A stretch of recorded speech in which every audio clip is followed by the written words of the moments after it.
Praise the Lord. Glory be to God. Hallelujah. Sa pangalan po ng aming pamilya ni Sister Dory, ang aming apat na anak, si Mayor John Villanueva, si former TESDA Secretary Joel Villanueva, ang Pangulo po naman ng ating SOE Broadcasting Network, si Sister Joni Villanueva Tugna, at ang aming bunsong anak na siyang International Director ng CYN or Christian Youth for the Nations based in Canada, si Joby Villanueva Binalya, at ang buong pamilya po ng JIL movement sa buong mundo ay buong pusong bumabati sa ating minamahal na sambayanang Pilipino ng Merry Merry Christmas and of course Happy Victorious Prosperous New Year. At sa punto pong ito na sineselebrate ng buong mundo ang Christmas season, ay nais ko ipaalala sa lahat ang ilang mahalagang talata sa banal na kasulatan na kung saan mabibigyan natin ng tunay na kahulugan, ang tunay na diwa ng Kapaskuhan.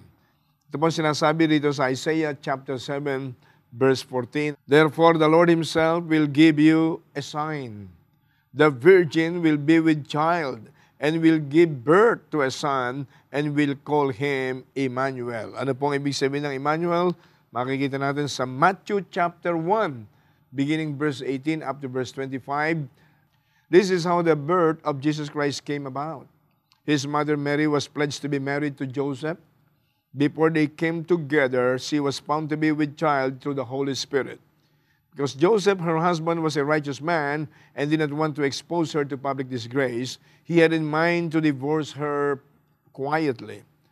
But after he had considered this, an angel of the Lord appeared to him in a dream and said, Joseph, son of David, do not be afraid to take Mary home as your wife, because what is conceived in her is from the Holy Spirit. She will give birth to a son, and you are to give him the name Jesus, because he will save his people from their sins. All this took place to fulfill what the Lord had said to the prophet. The virgin will be with child and will give birth to a son, and they will call him Emmanuel, which means God with us. Verse 24, when Joseph woke up, he did what the angel of the Lord had commanded him and took Mary home as his wife.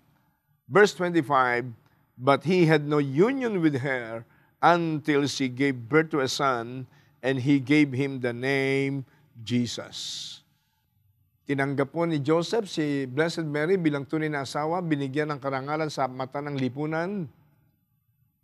Pero hindi sila nagkaroon ng tinatawag na sexual union not until Jesus Christ was born. Kaya maliwanag po ito na si Jesus Christ ay totoong ipinanganak through virgin birth. Napakahalaga po ito.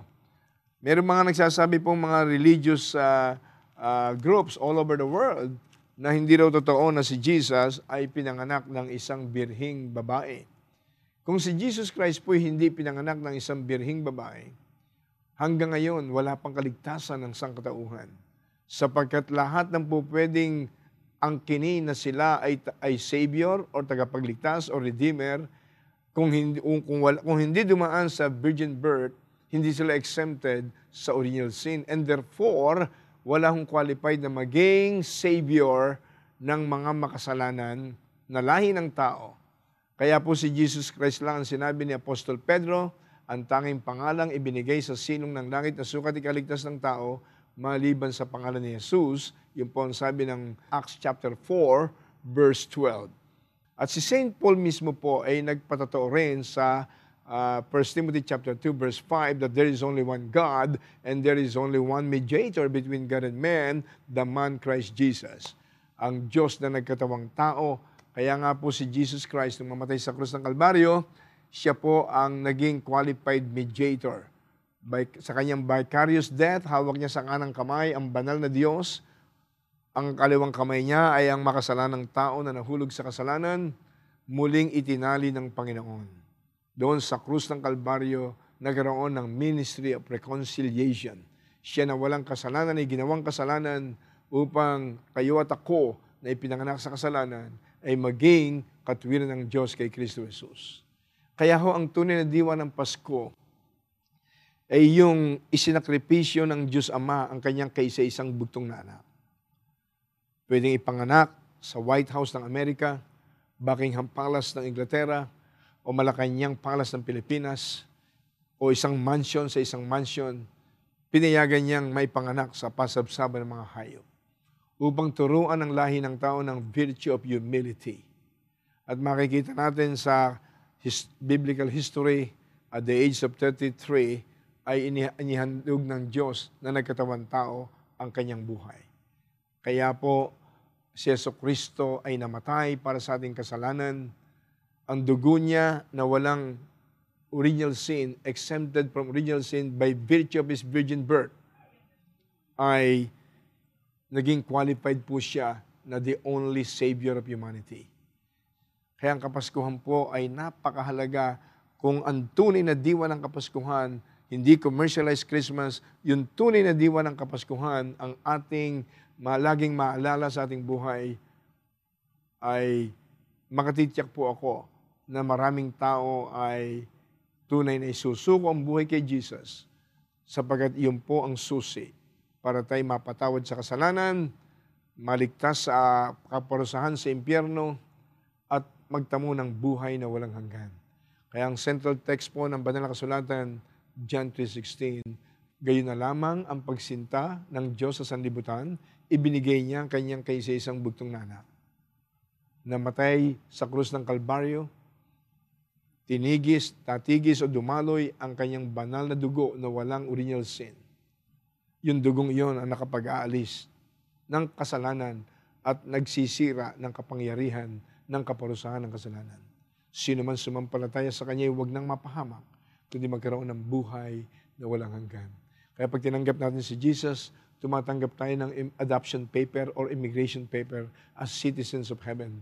John chapter 1 verse 12. But as many as received Jesus, to them gave He the right to become children of God, even to those who believe it in His name. Kaya pag tinanggap natin si Jesus, we are receiving the gift of eternal life. 1 John chapter 5 verse 11 up to verse 13, this is the testimony. God has given you the gift of eternal life. And this life is in His Son. He who has the Son of God has life. He who does not have the Son of God does not have life. And this is being written so that you will know that you have eternal life in the begotten Son of the living God, so that you might believe on His name. Kaya mga minamahal, ang tunay na diwa ng Pasko ay mararanasan natin kapag naranasan natin ang pagmamahal at kapangyarihan ng Diyos na gayon na lamang. God commended or demonstrated His love for you and me, that when we were yet sinners, Christ Jesus died for us. Ito po ang sabi sa Romans chapter 5 verse 8. Kaya maranasan natin ang tunay na diwa ng Pasko, not the commercialized Christmas.